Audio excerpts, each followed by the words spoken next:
إلى روح سيدنا حبيبنا شفيعنا رسول الله سيدنا محمد بن عبد الله صلى الله عليه وعلى آله وأصحابه وأزواجه وذريته أن الله يعلي درجاتهم بالجنة وينفعنا بأسرارهم وأنوارهم وعلومهم ونفحاتهم وبركاتهم في الدين والدنيا والآخرة جعلنا من حزبهم ويرزقنا محبتهم ويتوافنا على ملتهم ويحشرنا في زمرتهم بالعافية وسلامة لهم الفاتحة.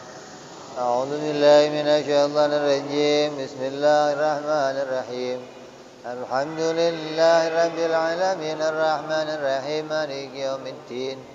إياك نعبد وإياك نستعين اهدنا الصراط المستقيم صراط الذين أنعمت عليهم غير المغضوب عليهم ولا الضالين آمين.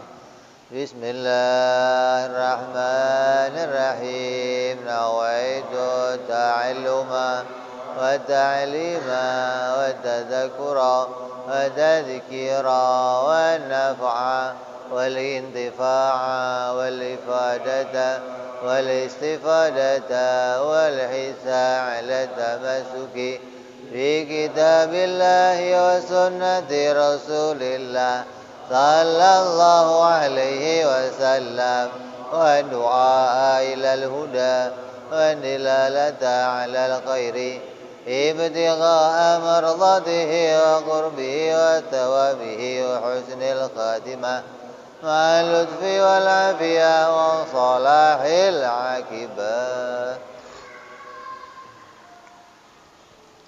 بسم الله الرحمن الرحيم. الحمد لله رب العالمين وبه نستعين على أمور الدنيا والدين والصلاة والسلام على رسول الله سيدنا وحبيبنا وشفيعنا ومولانا محمد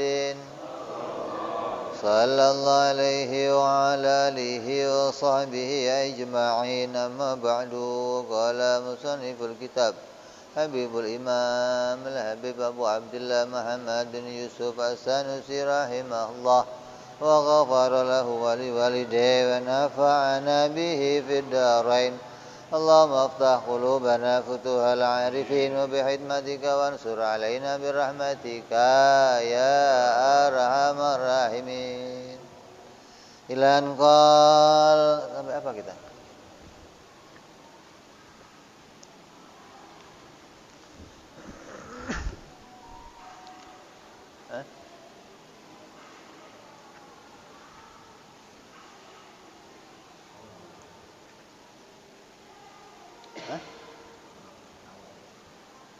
Awal ya?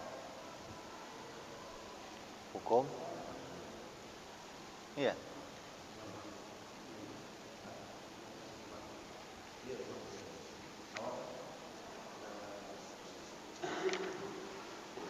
Sembilan belas.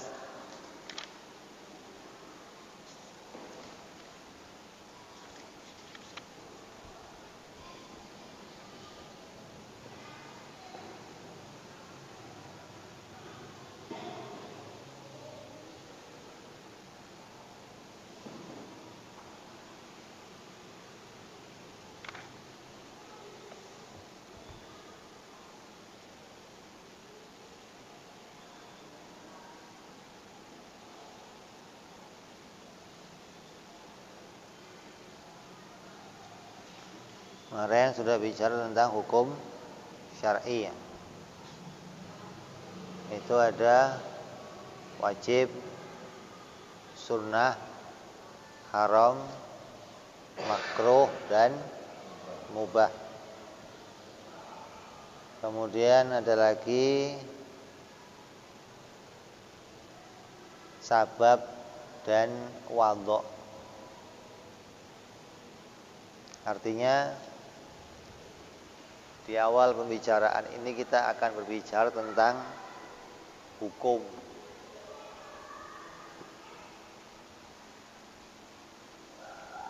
Hukum itu apa?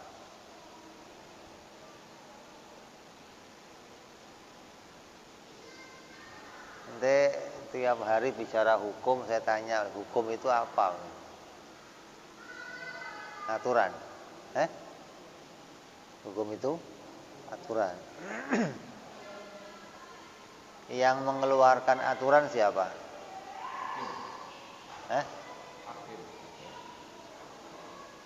Tiap-tiap hukum pasti punya hakim.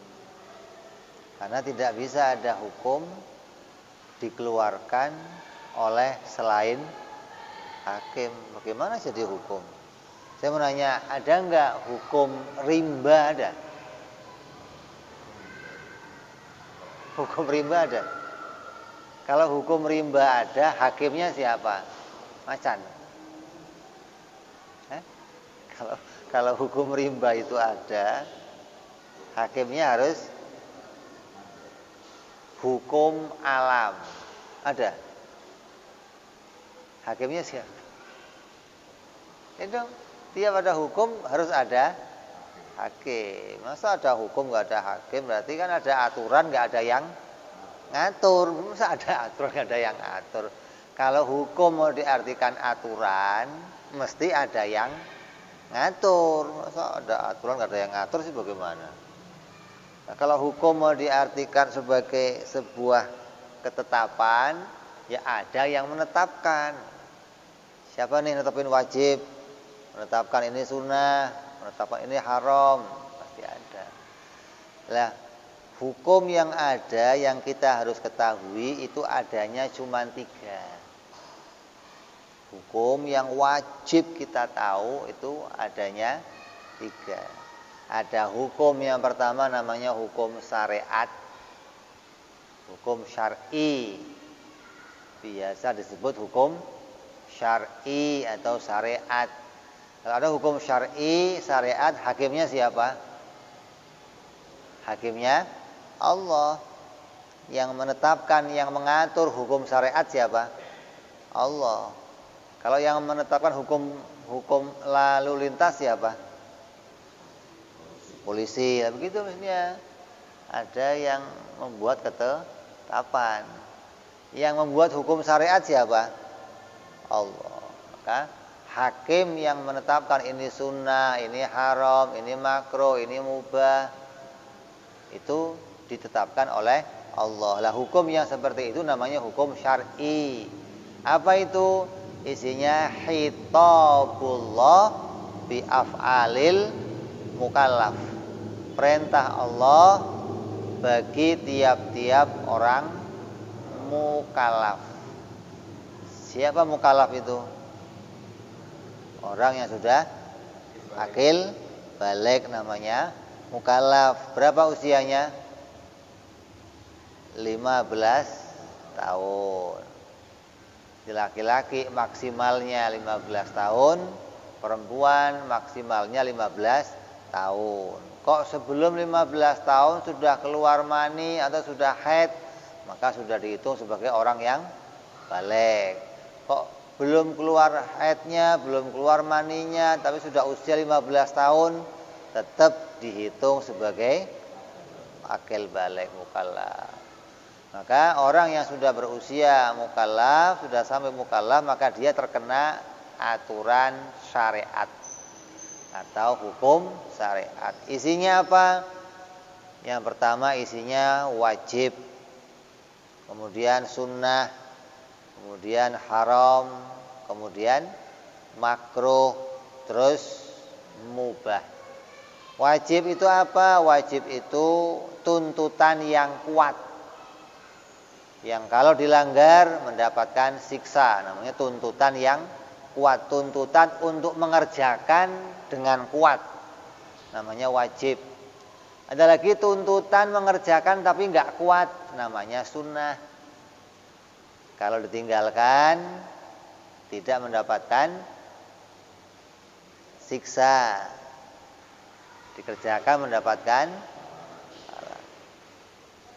Terus tuntutan meninggalkan yang kuat, namanya haram.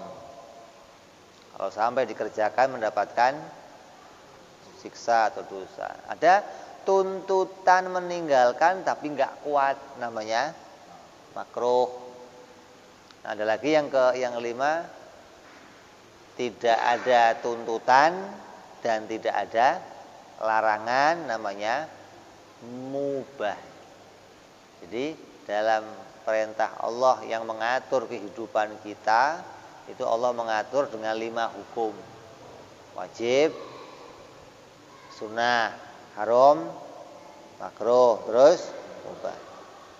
5 ini berkaitan sama apa ini? 5 hukum ini berkaitan sama apa? Sama perbuatan siapa? Perbuatannya orang mukallaf. Perbuatan apa yang diatur dengan 5 hukum ini? Yang diatur sama 5 hukum ini perbuatan apa saja? Apa saja? Yang diatur oleh 5 hukum ini perbuatan apa saja? Apa saja yang menjadi amal perbuatannya manusia. Dari kedip kamu, ngelirik mata kamu, gerakan bibir kamu, gerakan tangan kamu, gerakan seluruh diri kamu diatur 5 ini. Kamu kira kedip itu wajib apa sunnah, makruh apa mubah apa haram? Kedip hukumnya apa?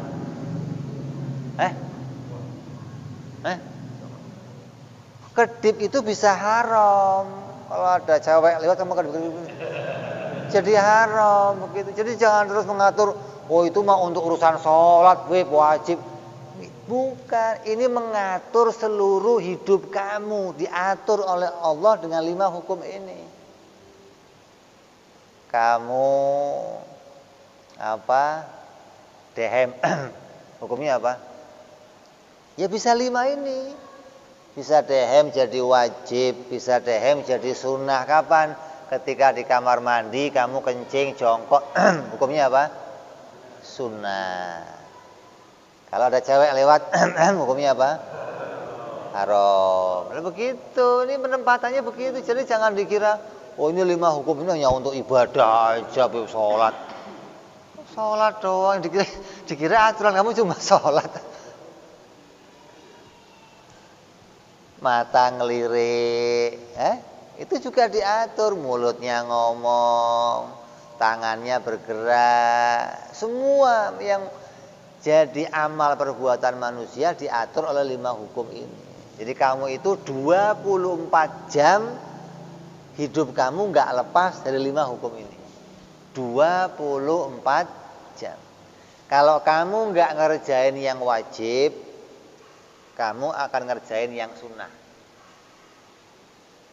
Kalau wajib enggak, sunnah enggak, berarti kamu bisa menjadi sedang dalam keadaan haram atau makruh atau mubah. Gitu loh. Jadi tiap detik kamu itu tidak lepas dari 5 hukum ini. Nanti kamu praktekkan coba hari-hari kamu. Coba nih sekarang saya sedang apa nih? Oh, saya sedang menjalankan yang wajib, ngaji. Nanti pulang dari sini ngapain? Ngobrol. Ngobrolnya apa? Ngobrolin bola gitu. Ngobrol ngaji, sunnah lagi. Namanya mubahasah atau mutolaah, begitu, mengulang yang sudah disampaikan. Nah, kalau pulang dari sini kamu kok main HP, nonton TV, ngopi-ngopi, rokok-rokok, itu apa? Ya makruh, ya mubah. Apalagi kok sambil lihat film yang jelek-jelek, ya haram. Itu enggak lepas, itu pasti begitu loh. Jadi 24 jam hidup kita terikat dengan 5 hukum ini. Namanya hukum apa? Hukum syar'i. Lah 5 hukum ini bisa berubah-berubah. Tadi kedip mata bisa haram, bisa wajib, bisa makruh. Dehem bisa sunnah, bisa haram, bisa makruh. Kok berubah-berubah? tergantung pada peletakannya, tergantung pada sebabnya. Jadi sebab itu mempengaruhi perbedaan hukum tadi. Oh, karena sebabnya itu kamu itu sedang kencing, maka dehemnya jadi sunnah. Oh, sebabnya kamu itu ngelihat cewek yang bukan muhrim, jadi haram. Ini dehemnya bisa berubah. Nah, yang merubah itu namanya apa? Sebab atau peletakan. Terus diungkap di sini. Wa amal wad'u. Adapun wadhu atau peletakan lahuma ai litolabi wal ibahah, untuk perkara yang menjadi tuntutan atau yang bukan tuntutan. Tuntutan itu ya baik wajib ataupun haram. Haram itu ya tuntutan, wajib juga tuntutan. Jadi tuntutan itu enggak cuma wajib, haram juga tuntutan. Satu tuntutan mengerjakan, satu tuntutan meninggalkan, namanya tuntutan tolab. Terus yang bukan tuntutan namanya mubah.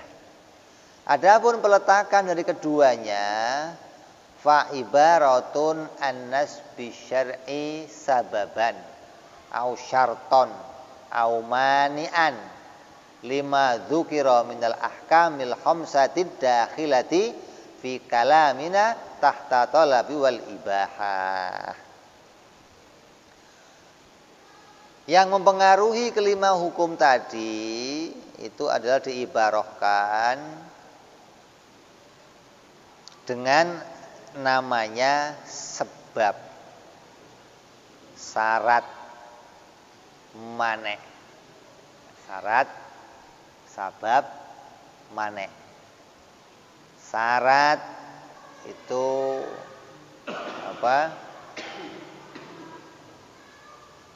yang menjadi aturan untuk peletakannya. Jadi ada syarat, terus sebabnya apa, terus mane itu penghalangnya ada. Udah datang semua, syaratnya udah ada, sebabnya udah ada, tiba-tiba ada mane, maka gugur keduanya. Syarat, sabab, mane, kemudian ditambah lagi sah dan batal. Jadi kalau ada 5 hukum, ditambah 5 lagi. Wajib. Wajib ini bisa berjalan kalau ada syarat, sabab, hilangnya mane. Maka jalan hukum wajib. Sunnah ya begitu. Akan jalan hukum sunnah kalau ada syarat, sabab, hilangnya mane, maka akan jalan sunnah. Begitupun haram, makruh. Jadi kalau mau diomong 5 hukum ini bisa berjalan dengan 5 lagi, maka hukum syar'i itu berarti ada 25 ketetapan yang kita harus tahu gitu loh. Tiap satu hukumnya punya 5 apa? Syarat, sabab, hilangnya mane, terus menjadi sah atau batal. Sahnya bagaimana? Ketika terselenggaranya syarat dan sabab maka jadi sah. Ketika enggak ada syarat sabab maka jadi batal. Ini 5 hukum ini menjadi gandengannya ketetapan yang diambil di dalam hukum syariat. Jadi kalau ada orang mau bicara hukum syariat, mau bicara tentang wajib, haram, sunnah, maka nggak bisa melepaskan dari hukum-hukum ini. Kalau bicara hukum wajib, pokoknya ini wajib, syaratnya apa? Nggak tahu, pokoknya wajib. Ya namanya nggak jelas. Peraturan kalau nggak jelas begitu kan berat. Kamu wajib pakai helm. Kapan? waktu naik motor, jangan pokoknya wajib pakai helm. Misalnya di rumah pakai helm, ke sekolah pakai helm kan berat. Wajib itu ada penempatannya gitu loh. Kamu wajib sholat duhur kapan? Waktu matahari geser dari tengah. Gitu loh. Kamu wajib sholat asar kapan? Ketika bayangan lebih panjang dari bendanya. Ini ada peletakannya. Jadi hukum wajib itu enggak harus pokoknya wajib dikerjakan, enggak bisa begitu. Setiap peraturan pasti ada penempatannya. Lah, karena penempatannya berubah, maka peraturannya bisa ikut berubah. Gitu loh. Terus yang pertama kita akan bahas apa? Sebab. Apa itu sebab itu? Fasababu ma yalzamu min adamihi adamun wa min wujudihi wujudu binadhari ila dzatihi kazawali mathalan. Sebab itu adalah sesuatu yang ketiadaannya menetapkan ketiadaannya hukum dan wujudnya menjadi ketetapan wujudnya hukum. Kamu wajib sholat duhur. Ada sebabnya enggak? Apa sebabnya? Sebabnya kamu wajib sholat duhur apa? Sebabnya kamu wajib sholat apa? Pertama dulu. Yang jadi sebab kamu wajib sholat apa? Balik. Itu sebab itu dulu dong. Sebab utamanya kamu wajib sholat apa? Balik. Nah sekarang setelah balik kamu wajib sholat duhur. Sebabnya apa? Masuk waktu. Nah, jadi sebabnya wajib sholat duhur karena masuk waktu. Sebabnya kamu wajib puasa kenapa? Masuk Ramadan. Sebabnya kamu wajib zakat kenapa?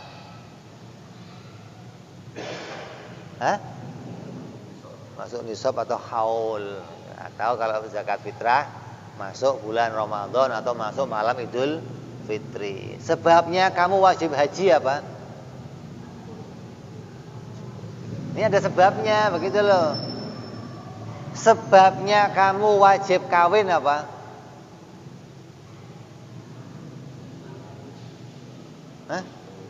Sebabnya wajib kawin apa? Apa? Maksiat. Sudah nggak bisa nahan, brojol terus, berarti wajib kawin. Kalau belum brojol terus, kawin itu nggak wajib, nggak. Kawin itu hukumnya mubah.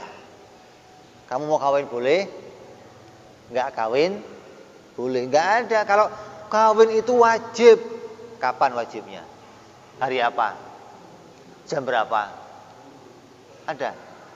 Nggak ada kewajiban kawin jam berapa, hari apa, nggak ada. Kenapa? Karena kawin itu bukan kewajiban. Bisa berubah jadi wajib ketika apa? Sebabnya kamu tidak bisa menghindar maksiat. Maka wajib kamu kawin. Ini sebab itulah yang mau kita bahas. Jadi adanya sebab menjadi adanya hukum. Tidak adanya sebab menjadi, kalau nggak ada zawal matahari yang bergeser di tengah, maka nggak ada kewajiban sholat duhur. Kok nggak ada masuk bulan Ramadan, nggak ada kewajiban puasa Ramadan. Jadi umpama matahari kok nggak keluar dari timur, nggak keluar seharian, kamu nggak wajib sholat. Kenapa? Nggak ada sebabnya gitu loh. Begini, jam 7 tiap-tiap murid harus masuk kelas, gitu kan? Nanti tandanya apa sebabnya? Ketika lonceng dibunyikan oleh Pak Guru. Nah, yang paling beres alat bunyiin loncengnya kamu ambil. Nah, beres deh, nggak masuk. Kenapa? Lonceng nggak bunyi. Nah begitu, jadi sebabnya masuk gara-gara ada lonceng bunyi. Kalau lonceng nggak bunyi, nggak ada kewajiban berarti gitu loh maksud. Jadi ada sebab dari sebuah peraturan namanya. Jadi sebab itu adalah gandengan munculnya hukum, tidak adanya sebab, tidak berlakunya sebuah hukum. Namanya sebab. Contoh seperti kazawali mathalan fa inna syari'a wada'ahu sababan liwujudi dhuhri. Yang namanya zawal, gesernya matahari, itu ditetapkan oleh syariat sebagai sebab kewajiban sholat duhur. Fayalzamu min wujudihi wujubu dhuhri wa min adamihi adamu wujubi dhuhri. Jadi wajib, lazim adanya zawal, adanya pergeseran matahari menjadi kewajiban adanya sholat duhur. Makanya orang kenapa kok tiap mau bulan Idul Fitri mesti apa itu? Ru'yat hilal. Kenapa? Karena jadi sebab, begitu loh. Ya kan? Nah, kalau kamu kan enggak nyari sebabnya sebab THR, sebabnya THR kapan tuh? Diintip sebab THR.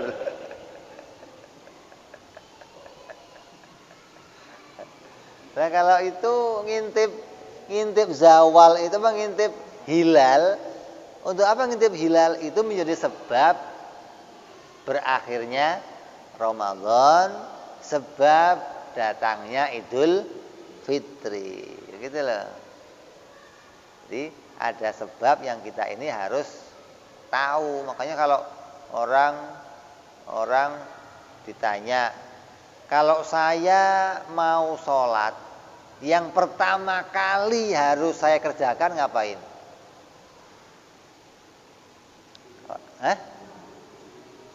Kalau kamu mau sholat, yang pertama harus kamu kerjakan apa?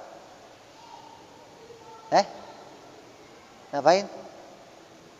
Nunggu dulu masuk waktu. Itu pertama itu dulu dong. Masa mau sholat wudhu dulu. Belum masuk waktu udah wudhu, udah Allahu Akbar, gimana? Nunggu dulu masuk. Itu wajibnya pertama itu dulu, nunggu masuk waktu. Kamu kalau sekarang niat puasa boleh nggak? Nah itu sama Udin adai. Boleh? Nggak boleh, haram kamu niat sekarang. Kenapa? Karena nggak ada sebabnya untuk niat, gitu loh. Nggak ada sebab untuk kamu ngelakuin puasa Ramadan. Hingga kalau wajibnya puasa nggak ada, ya niat puasa juga nggak ada, begitu loh. Nyambung ini. Jadi yang pertama apa namanya? Sebab. Jadi setelah kamu tahu 5 hukum ini, 5 hukum ini bisa berlaku kalau ada sebab, begitu loh. Jadi sunnah karena apa? Sebab. Jadi haram karena sebab. Gitu. Kalau nggak ada sebab bagaimana? Ya nggak berlaku. Kamu kok dehem seharian di jalan-jalan, ya nggak ada masalah. Lu mau dehem nggak ada masalah, nggak ada sebab haramnya, nggak ada. Tapi kalau pas cewek lewat gimana, Beb? Kalau dari tadi sudah dehem nggak apa-apa. Kalau pas cewek lewat tiba-tiba dehemnya mau dehemin cewek, ya hukumnya haram. Dari tadi kamu sudah dehem, itu berarti seret belum minum habis makan kan.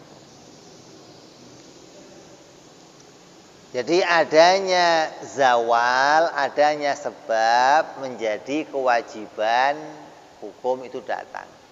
Kalau nggak ada sebab, nggak ada kewajiban hukum yang datang. Namanya sebab. Wa inna ma qulna bin nadhari ila dzatihi li'annahu qad la yalzamu min wujudis sababi wujudul musabbab li'urudi mani'in au takhallufi syartin wa dzalika la yakdahu fi tasmiyati sababan li'annahu law nadhara ila dzatihi ma'a qad'in nadhari an mujibit takhallufi lakana wujuduhu muqtadiyan liwujudil musabbab. Di dalam takrif dikatakan oleh musannif tadi dengan memandang pada zatnya, ya kan? Sebab itu apa tadi? Sesuatu ketiadaan menetapkan ketiadaannya hukum. Wujudnya menetapkan wujudnya hukum dengan memandang zatnya. Apa sih maksud dengan memandang zatnya? Maksudnya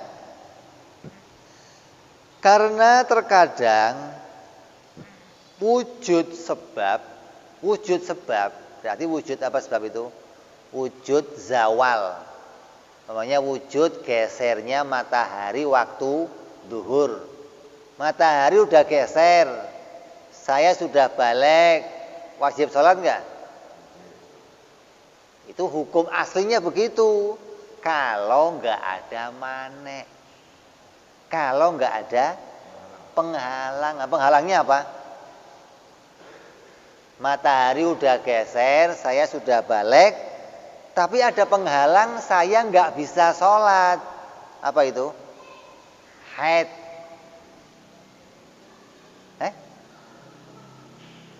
Ketika datang haid, walaupun matahari sudah geser, dia sudah balik, wajib nggak sholat? Malah haram dia sholat. Loh kok berubah jadi haram wajib? Karena ada manek. Walaupun sebabnya itu ada, tapi ada manek. Jadi faedah mengatakan memandang kepada zatnya itu menghilangkan manek, gitu loh. Jadi tanpa ada manek, maka setiap munculnya sebab, munculnya musabab hukum yang datang. Tapi ketika memandang kepada adanya manek, maka hukum jadi berubah. Jadi takrif ini dipakai sebelum memandang kepada manek, tapi memandang kepada zatnya si sabab. Zawal, ini zatnya sabab. Ketika itu datang, hukum datang. Jadi nanti manek ini belakangan dibicarakannya. Ketika datang awal hilal di akhir Sya'ban, maka masuk Ramadan. Ketika datang hilal di akhir Ramadan, maka masuk Syawal. Ini bicara sabab. Oh, berarti kamu besok wajib puasa. Kalau enggak ada manek, nah, gitu loh. Apa maneknya? Ya bisa puasa, bisa haid, bisa nifas, bisa apa? Sakit, bisa lupa.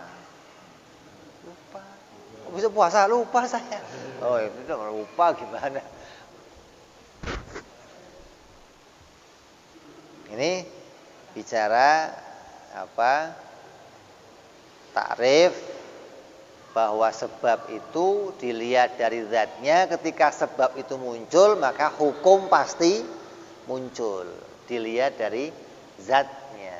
Tapi ketika memandang faktor lain, maka itu ada halangan nanti.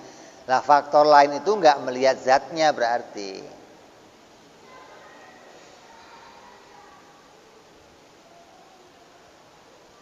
Maka hal ini tidak menjadi kecacatan penamaannya sebagai sebab. Karena bila dipandang dari zatnya tanpa memandang faktor yang membuatnya tidak terpenuhinya syarat, maka niscaya wujudnya sebab memastikan wujudnya musabbab. Ketika memandang pada zatnya, setiap ada zawal pasti ada kewajiban sholat duhur. Setiap ada Setiap ada hilal akhir Sya'ban maka mewajibkan puasa Ramadan. Ini melihat dari zatnya. Jadi kita harus tahu patokan ini. Oh berarti kalau saya itu mau ngelakuin aktivitas yang 5 hukum ini bisa berubah menjadi sunnah dan wajib apabila ada sebabnya. Makanya kita ini selalu mencari sebab yang baik, maksudnya. Kamu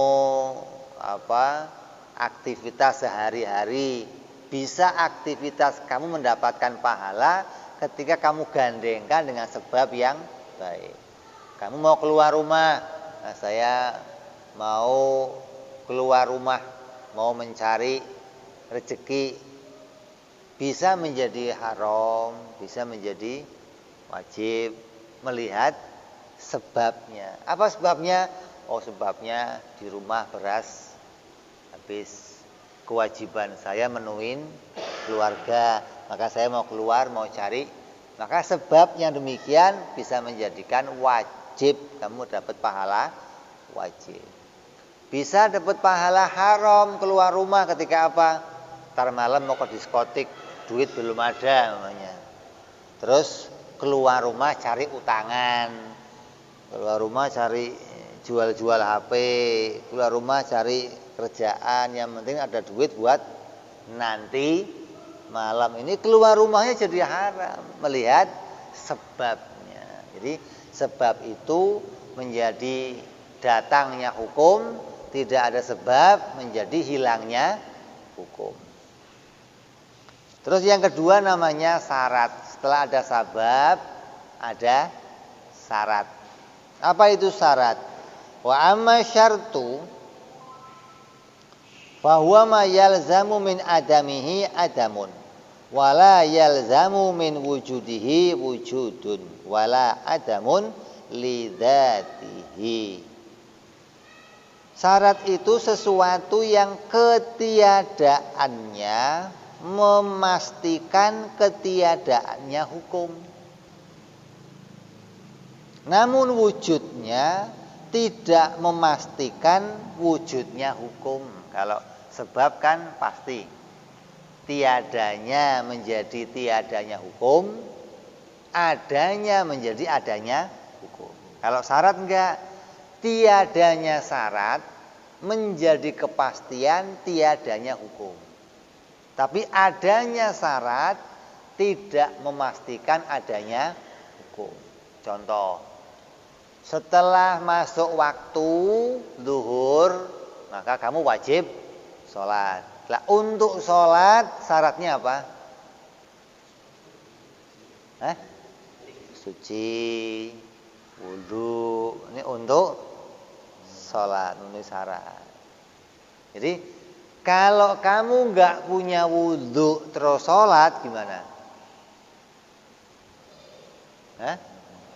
Maka tidak terjadi hukum, tidak menggugurkan kewajiban. Kenapa? Kamu nggak terpenuhi syarat. Nah syaratnya sholat harus wudu. Kalau saya nggak wudu, sama saja saya belum sholat. Berarti hilangnya syarat, tidak terpenuhinya syarat, maka tidak terpenuhinya hukum. Enggak berjalan hukum atau belum menggugurkan hukum. Kewajiban sholat kamu belum gugur ketika kamu sholat tidak pakai wudu.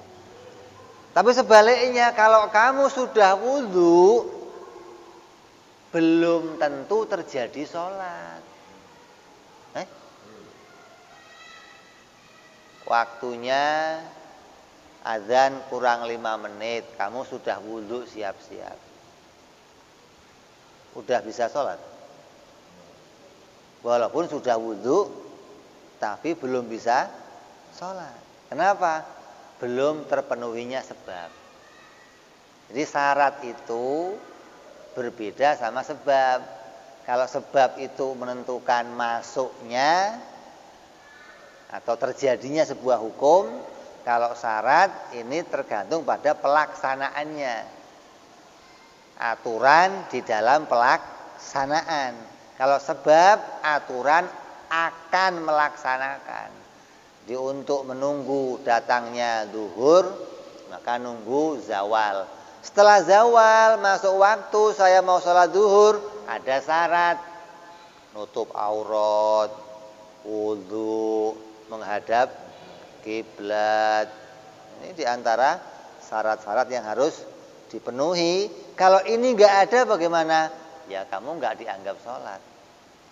Tapi ketika syarat sudah ada, kamu belum bisa sholat.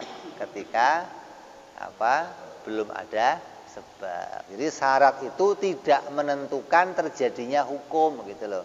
Ada syarat belum tentu berlaku hukum. Tapi kalau hukum sholat itu sudah terjadi, pasti di dalamnya ada wudhu. Kalau nggak ada wudhu, nggak akan terjadi sholat. Itu namanya syarat. Seperti dicontohkan di sini, wa mithluhu haulun. Contohnya adalah haul. Bin nisbati ila wujubiz zakat, yang dinisbatkan kepada wajibnya mengeluarkan zakat fil ain wa masyiyatih, pada barang ataupun pada hewan ternak. Fa innahu yalzamu min adami tamamil haul adamu wujubiz zakat. Kalau kita mau zakat itu disyaratkan adanya haul atau genap 1 tahun. Kamu mulai perniagaan tanggal 1 Januari. Maka nanti ketemu lagi 1 Januari tahun depan, maka berarti namanya haul. Nah, ketika ada haul, maka berarti kamu sudah punya syarat, sudah terpenuhi syarat. Fa innahu yalzamu min adami tamamil haul adamu wujubi zakat fi ma dzukira. Wala yalzamu min wujudi tamamil haul wujubi zakat wala adamu wujubiha litawaqufi wujubi zakat ala milkin nisabi milkan kamilan. Karena haul itu menjadi syarat untuk mengeluarkan zakat apabila kamu punya harta yang melebihi, gitu loh. Mulai ternak kambing tahun lalu, tahun ini kambingnya belum sampai 40. Berarti belum wajib zakat. Karena haulnya sudah, tapi jumlah kambingnya belum cukup, gitu loh. Sama dengan tadi, masuknya waktu sudah, tapi wudhunya belum ada, ya belum cukup untuk sholat, gitu loh. Makanya ini kita harus tahu aturan-aturan yang berlaku di dalam hukum yang 5 ini. Hukum yang 5 ini bisa berlaku dan bisa berubah hukumnya ketika syarat dan sababnya tidak terpenuhi. Ketika syarat sabab terpenuhi, maka berlaku 5 hukum ini.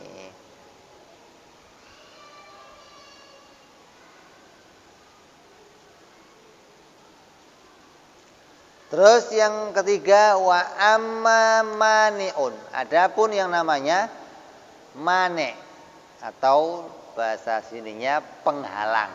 Apa itu penghalang? Wa amma mani'un fa huwa ma yalzamu min wujudihi adamun. Wala yalzamu min adamihi wujudun wala adamun lidzatih.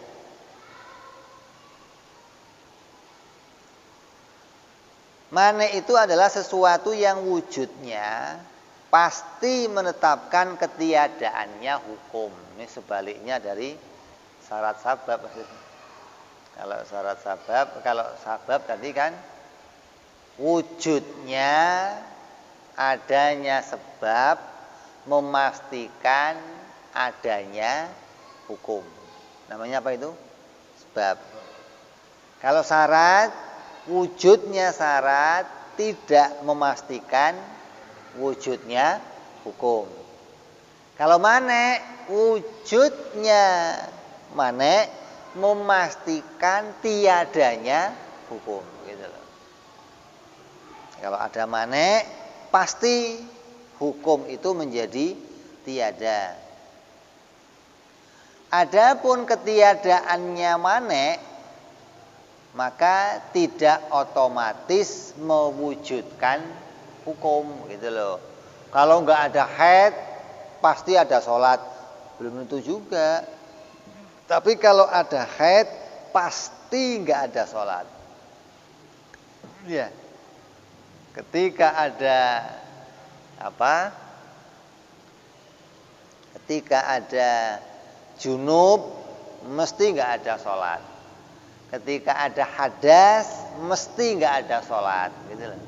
Tapi ketika tohir, belum tentu ada sholat. Itu namanya mane. Jadi adanya mane memastikan tiadanya hukum. Pasti hukum itu tiada. Nah kalau yang maksain gimana? Ada mane maksain untuk terus sholat, haram. Makanya orang itu kalau mau salaman sama laki-laki biar aman, tunggu punya bini 4 dulu, nanti aman, salaman nggak masalah. Kenapa? Kalau nambah lagi haram masalahnya. Ada mane, harus gugur 1 baru boleh nambah lagi. Jadi kamu kalau masih bininya berapa Pak Ustadz? 1, enggak lah. Gini salaman Pak Ustadz. Gitu perempuan salamannya. Kalau Pak Ustadz bininya berapa? 4, oh enggak masalah, aman berarti nih. Hah? kalau Ustadz kok bininya belum 4, ya jangan diajak salaman. Kalau Ustadz mah enggak apa-apa. Ustadz juga manusia loh, gitu. Tapi kalau sudah 4 berarti apa?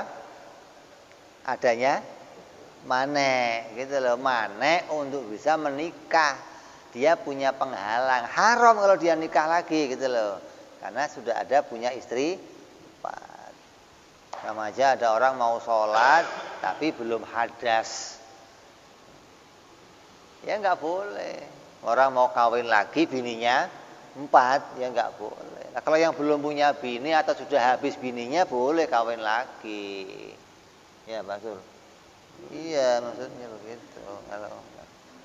Kalau sudah 4 nggak boleh kawin lagi. Kalau belum ada apalagi. Waduh, ini harus ditekankan itu. Namanya apa tadi? Mane. Contoh. Misaluhu al-haidun. Contohnya haid.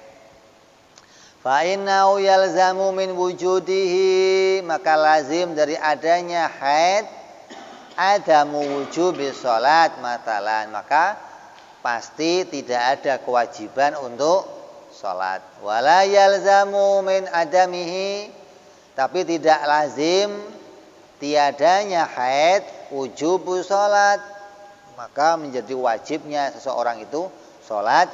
Wala adamu wujubiha, dan tidak menjadi ketiadaan kewajiban sholat. Litawaqufi wujubiha alal asbab, karena sholat itu tidak hanya bergantung kepada tiadanya haid, tapi masih bergantung kepada asbab-asbab yang lainnya. Qad tahsulu inda adamil haid wa qad la tahsulu. Artinya sebab tergantungnya kewajiban sholat itu pada sebab-sebab lain yang saat tidak adanya haid terkadang terpenuhi dan terkadang tidak terpenuhi. Itu maksudnya. Saya nggak haid, kok nggak sholat? Nggak ada penghalang yang lain.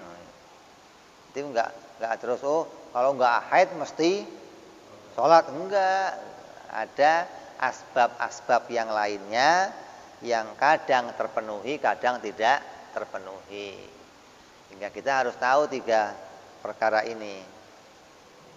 Syarat, sabab, mane. Ini dibicarakan hanya 3. Ada lagi tambahannya apa? 2, sah dan batal. Apa itu sah? Ketika syarat ada, sabab ada, terpenuhi semua, maka namanya sah. Jadi kalau orang ngomong akad nikah sah, apa yang sah itu? Kamu pernah ikut akad nikah? Pernah? Tiba-tiba apa? Sah. Yang sah apanya? Yang sah apanya itu? Syaratnya sudah ada, sababnya sudah terpenuhi, maka sah gitu loh. Jadi kalau mau ngomong sah, jangan orang pinggir jalan suruh jadi saksi. Sah. Yang sah apa? Sah makan, di sini makan. Sah makan, lu mah taunya makan aja, di sini sah. Selesai, snack keluar udah sah maksudnya. Snack keluar udah sah. Tadi belum sah. Belum ada. Ini urusan mak. Aduh kacau. Jadi kalau kamu kok tahu-tahu orang sah, yang sah apanya Pak? Tanya begitu dong, karena urusan sah ini harus terpenuhi, ngerti syarat sama sabab. Lah itu dong, kamu sholat, terus diputuskan sholat kamu sah. Yang mutusin siapa sholat? Yang mutusin ya zahir yang kelihatan, artinya kamu sudah terpenuhi syarat, apa sebab masuk zuhur sudah, pakaian tertutup, wudu sudah, rukun-rukun sholat sudah, maka dikatakan sah. Indah hukum dunia. Lah adapun akhirat, adapun akhirat, lain lagi urusannya akhirat.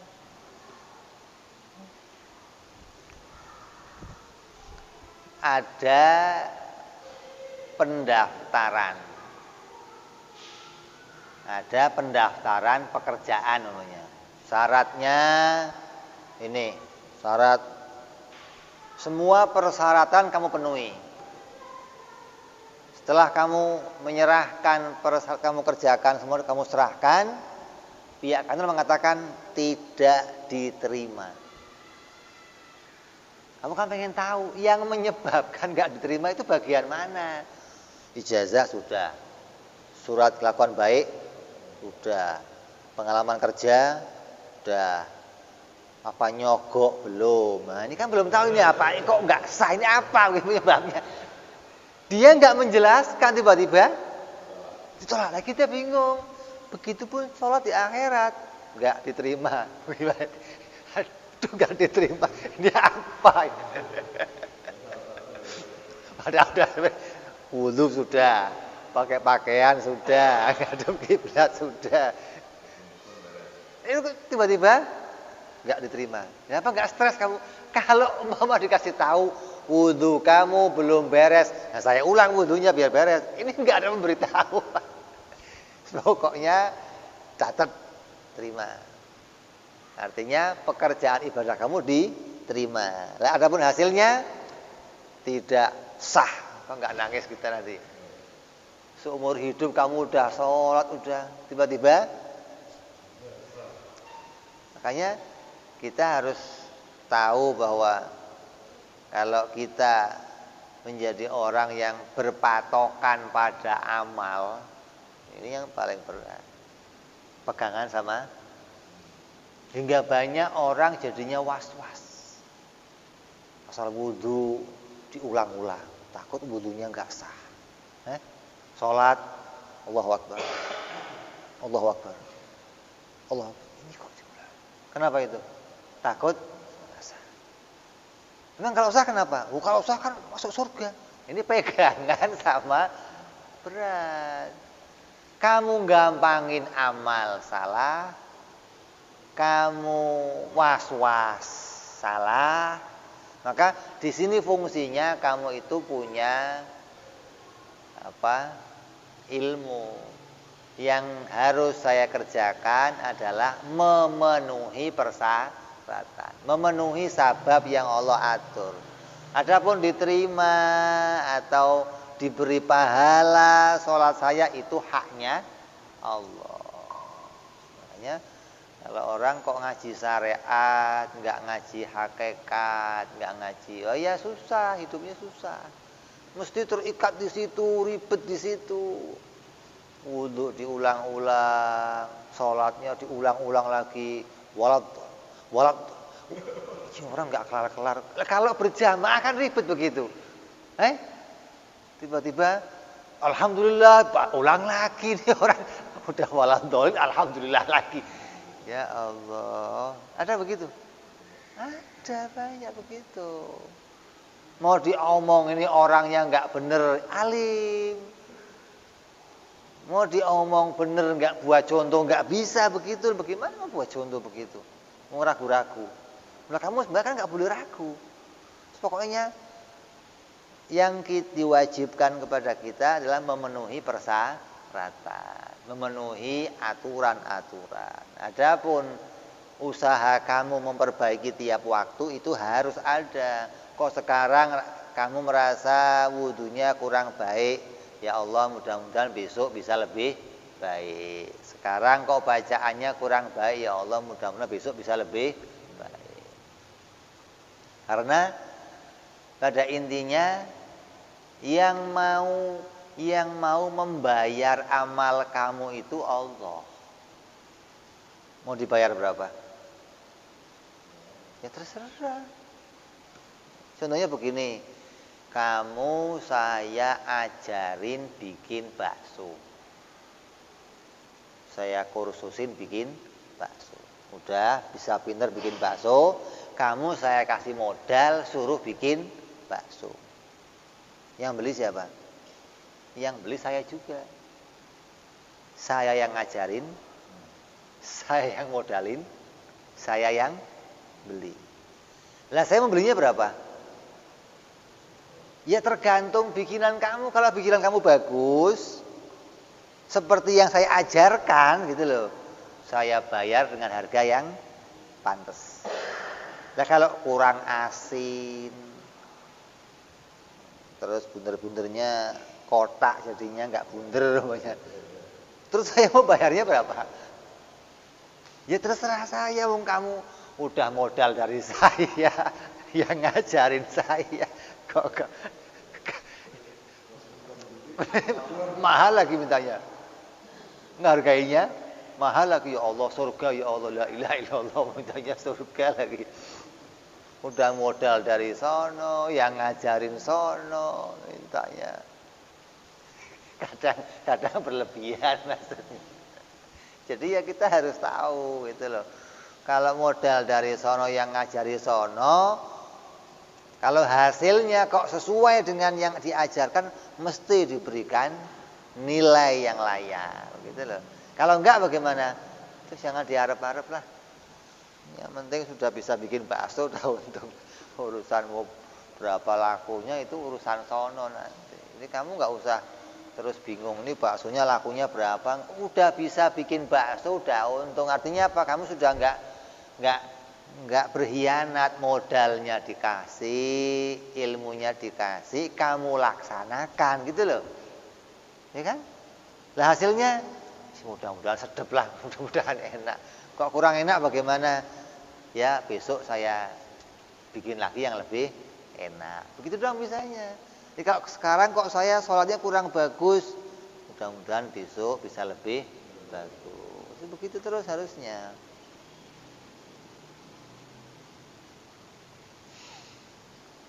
Fa kharaja laka min hadza, maka dari sini bisa diambil kesimpulan anna sababa yu'thiru bi tarafai, bahwa sebab itu berpengaruh pada dua arah. Akni tarafai wujudihi wa tarafai adamihi, yaitu dari arah wujudnya dan dari arah adamnya. Artinya sebab itu menjadi pengaruh utama. Adanya sebab menjadi pengaruh adanya hukum, tidak adanya sebab menjadi pengaruh tidak adanya hukum. Berarti sebab ini punya dua pengaruh utama, yang dua-duanya sangat berpengaruh, adanya maupun tiadanya. Wa syartu, dan adapun syarat, yu'thiru bi tarafi adamihi faqat. Adapun syarat itu hanya berpengaruh pada tiadanya saja. Kalau enggak ada syarat, mesti enggak ada hukum. Kalau ada syarat, belum tentu ada hukum. Tapi kalau tidak ada syarat, pasti tidak ada hukum. Jadi syarat memberi pengaruh pada tiadanya hukum saja.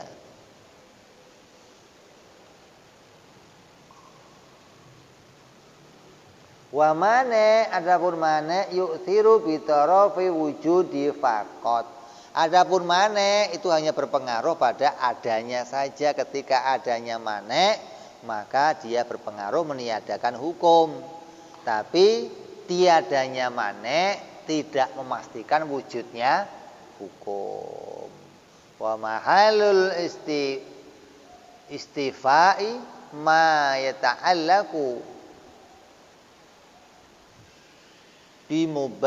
bimabahithil hukmi syar'i fil usul. Adapun pembahasan mendalam untuk berkaitan sama hukum syar'i, maka itu ada di dalam pembahasannya ilmu usul fikih. Jadi kalau kamu mau, saya pengen lebih jelas masalah hukum fikih, apa yang jadi aturan-aturannya, apa saja yang jadi peraturannya, maka bisa kamu gali dalam ilmu usul fikih. Nah, kita lagi mau mengkaji ilmu usuluddin atau ilmu tauhid, maka sebatas ini dicukupkan kamu memahami hukum syar'i, bahwa kamu punya gambaran, oh hukum syar'i ada 5. Yang kelimanya ini bisa berubah-ubah, wajib bisa jadi haram, haram bisa jadi wajib, ada enggak? Haram jadi wajib, ada enggak? Babi haram, kalau enggak ada yang lain jadi wajib untuk dimakan.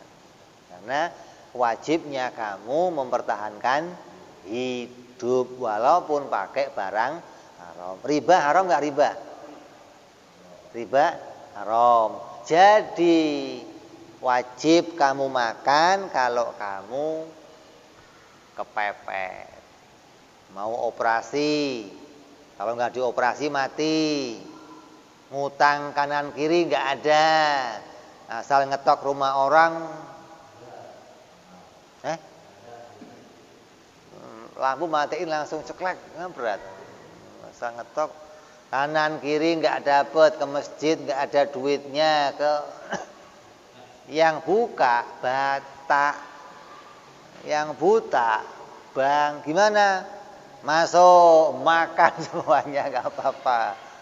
Begitu. Jadi hukum bisa berubah ketika sebabnya berubah. Zaman nabi-nabi sebelumnya, sebelum Nabi kita Muhammad SAW, setiap perang itu ada rampasan perang. Ya, kan kalau perang itu musuh pakai senjata enggak? Ya. Musuh pakai senjata, punya modal, bawa harta. Masa perang nggak bawa harta? Apa hartanya? Ya makanan, minuman, sapi, onta dibawa untuk persiapan makan selama perang. Terus apa lagi?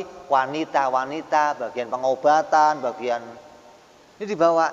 Ketika perang selesai, maka itu semua diharamkan untuk Nabi dan umatnya.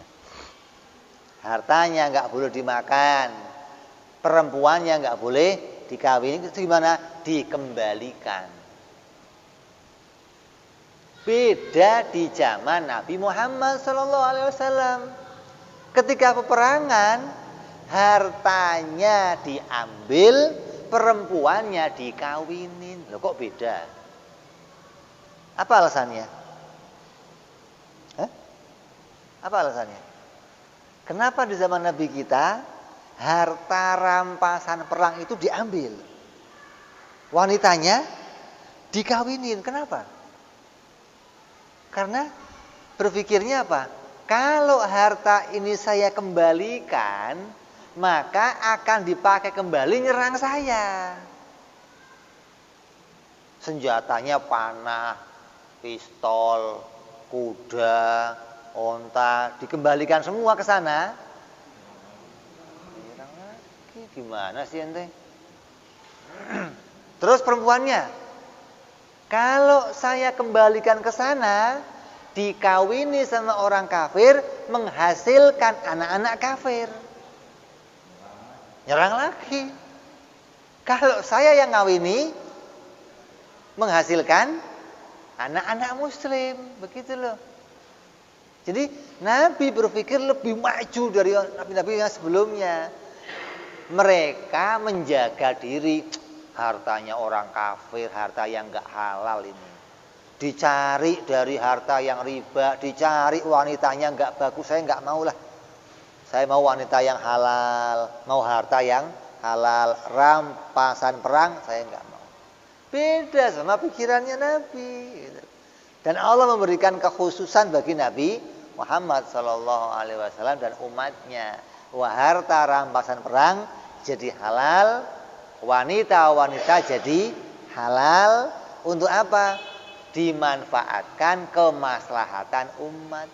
Hartanya dipakai untuk melawan kafir yang lain, wanitanya dikawini menghasilkan anak-anak yang soleh, anak Islami. Ada seorang penjudi, ada seorang koruptor, dia berhasil korupsi miliaran. Datang ke kamu bawa uang 1 miliar. Kamunya kiai, Pak Kiai, alhamdulillah ada sedikit rezeki. Saya mau bagi 1 miliar. Terima nggak kira-kira? Kalau kiai yang parok bersih, enggak, haram. Kamu korupsi, nggak halal. Bawa. Kalau kamu berpikir normal, sini. Kenapa? Kalau ke kamu lagi, maksiat lagi kamu sini. Sudah. Amankan. Untuk apa? Bikin pesantren, masjid, fakir miskin. Manfaat nggak? Kalau ke sana lagi? Tambah maksiat dia. Yang tadinya uang 3 miliar korupsi, 1 miliar sudah kurang, dikembalikan jadi tambah panjang maksiatnya ini. Kalau kurang cuma 2 miliar, rada kurang maksiatnya. Berpikirnya ke situ, begitu loh. Jadi jangan terus, kiai dikasih uang nggak halal mau. Oh, salah mikir kamu. Kamu nggak ngerti hukum syar'i berarti. Maka kalau kamu pengen tahu lebih jelasnya, belajar ilmu usul fikih. Nanti kamu akan tahu bagaimana berjalannya hukum syar'i dengan baik. Begitu loh.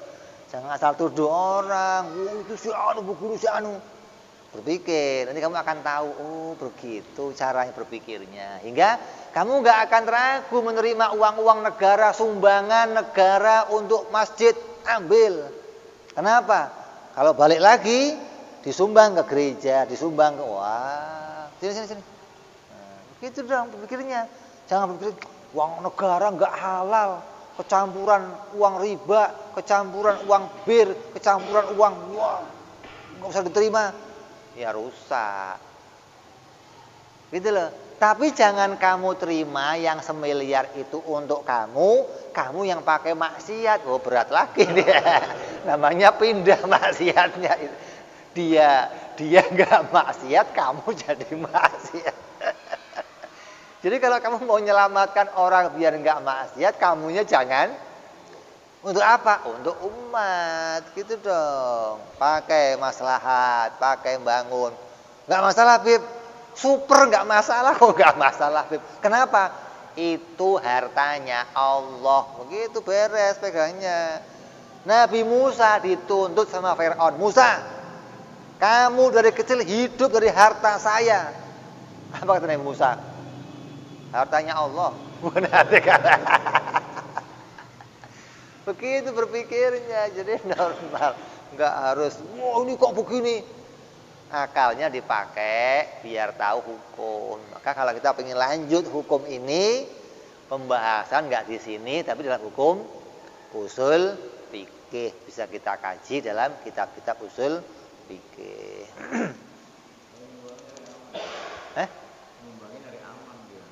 Nah, biar apa? Oh, biar nggak dituntut gitu. Biar bagi rata gitu. Uang diam lah gitu. Nggak masalah. Niat kita mengurangi kemaksiatannya, begitu loh. Kalau apa? Oh, kalau diambil ke bawah-bawah. Uangnya jangan dipakai, simpen. Selesai. Apa tujuannya? Biar nggak maksiat, Pak. Biar ini korupsi, bahaya dia, Pak. Bajingan dia, Pak. Ini uangnya saya simpen di sini. Ambil, Pak, uang negara lagi. Begitu kan nggak ada masalah. Begitu loh. Tujuannya bukan untuk kita, gitu loh. Jadi kalau sudah niatnya nggak untuk maksiat ini ya aman-aman saja. Tapi kalau niatnya sini dong dikit, tak sendirian aja. Ini yang bahaya. Jadi apa yang dilihat itu kelihatannya orang-orang yang bersih nggak mau harta itu bukan salah, bener. Mereka menjaga dirinya, menjaga pribadinya. Tapi ada orang yang lebih jauh, lebih panjang pikirannya, gitu loh. Dia nggak cuma mikirin dirinya terkena kotor, dia nggak mau. Tapi dia juga mikirin ini orang jangan sampai bertambah maksiatnya bertambah. Kenapa? Alihkan hartanya untuk yang manfaat. Kenapa? Ini harta Allah. Ini rezeki dari Allah, dipakai untuk maslahat, untuk agamanya Allah. Bukan ini hartanya dia, nggak ada orang punya harta, nggak ada, semuanya dari Allah. Nggak mau dipakai apa, datangnya dari mana, begitu saja. Jadi bisa dibahas lebih lanjut dalam ilmu fikih. Ini baru satu hukum yang kita bicarakan, namanya hukum syar'i. Nah, ke depan besok insyaallah kita akan sambung lagi bicara yang kedua, hukum adi insyaallah. Wallahu a'lam bishawab. Wa ila hadratin nabi.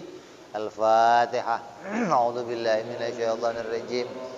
Bismillahirrahmanirrahim. Alhamdulillahirabbil alamin arrahmanir rahim maliki yaumiddin. Iyyaka na'budu wa iyyaka nasta'in. Ihdinas siratal mustaqim. Siratal ladzina an'amta 'alaihim ghairil maghdubi 'alaihim waladdallin. Amin. Ya Rabbana tarabna